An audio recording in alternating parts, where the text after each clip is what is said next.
Под стук колес. Беседа верующего адвоката с евреем.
Я читал лекции в Бриджпорте для группы молодежи.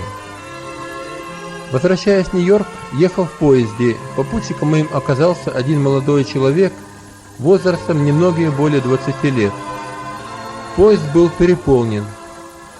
Я начал читать духовную книгу. Молодой человек был погружен в чтение какого-то журнала.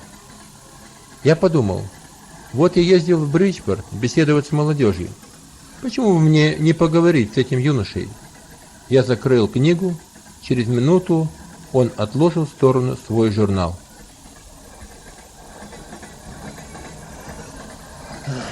Жарко. Да, невыносимо. Этим летом такая жара, что я с удовольствием провел бы его на берегу океана. Но я вынужден возвратиться домой, в Беридж. Работа. Я тоже жил в Беридже, но уже много лет назад.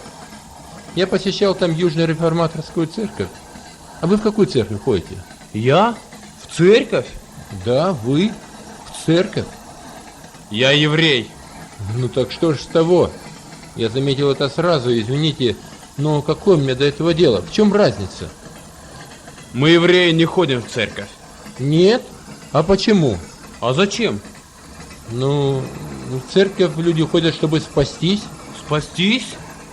Да, конечно. А, кстати, спасены ли вы? Ну, меня никто не похищал. Я живу дома в полной безопасности. Извините, я хочу спросить, спасена ли ваша душа? А, душа? Ха-ха! Таких вещей не существует. Старая сказка, давно потерявшая свой смысл. Предрассудок, миф, в который уже в наше время никто не верит. Несовременно. Это одна из древних фаз религии. Наука доказала это неопровержимо. Души не существует. Вы говорите, что верите в существование души? Да, конечно, я верю. Я имею душу. Следовательно, я должен верить. Извините. Скажите, пожалуйста, какое у вас образование? Но это не имеет никакого значения. Нет, имеет. И очень большое значение. Так все-таки. Ну хорошо. Я окончил университет, работаю адвокатом. Ну так какое это имеет значение? Да, пожалуй, вы правы. Это не имеет никакого значения. Ну, покажите мне тогда вашу душу. Я не могу ее показать. О, вы говорите, что имеете душу. А когда я прошу показать мне ее, вы отвечаете, что не можете это сделать. Такие разговоры всегда оканчиваются подобным образом. Если бы вы сказали мне, что у вас есть доллар, я попросил бы показать мне его, и вы сделали бы это. Тогда, конечно, я бы поверил, что у вас есть доллар. Я не верю в то, чего не могу видеть. Когда дело доходит до души, вы говорите, что не можете ее показать мне. Я человек современный, скептик, практик. Я рационалист, материалист. Если я вижу вещь, тогда другое дело. Знаете, давайте поговорим о чем-нибудь другом. Вы, вероятно, окончили гимназию. Мне кажется, что вы даже были одним из первых. Да, я окончил. А как вы узнали? Ну, это не трудно, ведь я говорю с вами. Вы, по-видимому, обладаете весьма острым умом. Пожалуй. Мои учителя признавали это и говорили, что мне следует развивать его. И я стараюсь это делать. Я учусь проявлять свою личность. Это прекрасно, потому что яркий интеллект – чудесная вещь. А у вас он, несомненно, есть. Конечно, он у меня есть. Покажите мне его. Как показать? Вы не можете его видеть. Никто не видит таких вещей. Но вы сказали, что он у вас есть, и я подумал, что вы видели его. Ну нет, ум видеть нельзя. Это плохо. Вероятно, у вас его нет? Как? Вы сами только что признали это. И мои учителя говорили, что у меня острый ум. Знаете, кажется, мне придется поправиться. Я подумал, что он у вас действительно есть. Но теперь вижу, что ошибся. Минуту назад вы сказали мне, что если вы не видите чего-нибудь, то этого и не существует, и вы в это не верите. Теперь вы признаетесь, что не можете видеть свой ум. Таким образом, я прихожу к такому же заключению, что и вы. Если его видеть нельзя, то его и нет. Видите, я тоже становлюсь немножко скептиком. Ага, вот вы где меня поймали. Да нет, зачем? Вы сами поймались. Вы сделали вывод, а я только воспользовался им. Теперь я снова спрошу вас, есть у вас интеллект? Да. Но я не могу видеть его. Признаюсь, я не подумал об этом. Это хорошо. Теперь и я признаю, что у вас есть интеллект. А есть ли у вас какие-нибудь жизненные планы, амбиции? Разумеется. Я работаю на Уолл-стрит и рано или поздно стану главой фирмы. У меня есть к этому возможности. О, действительно, они у вас есть. Видели вы их? Нет, теперь вы меня на этом не поймаете. Это еще нечто, чего нельзя видеть. Это очень интересно. А как насчет вашей памяти? О, у меня прекрасная память. Я помню свои детские годы. Память – это драгоценное сокровище. А где вы храните ее? В безопасном ящике дома? Нет, она всегда при мне.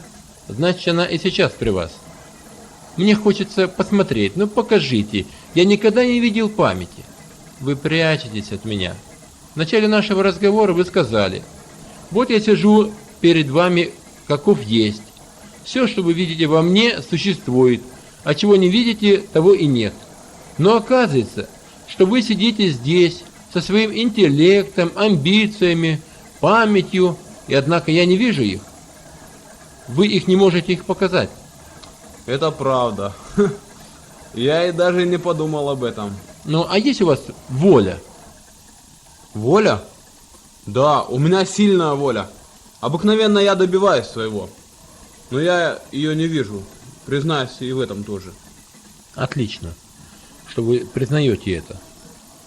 Позвольте предложить еще один вопрос.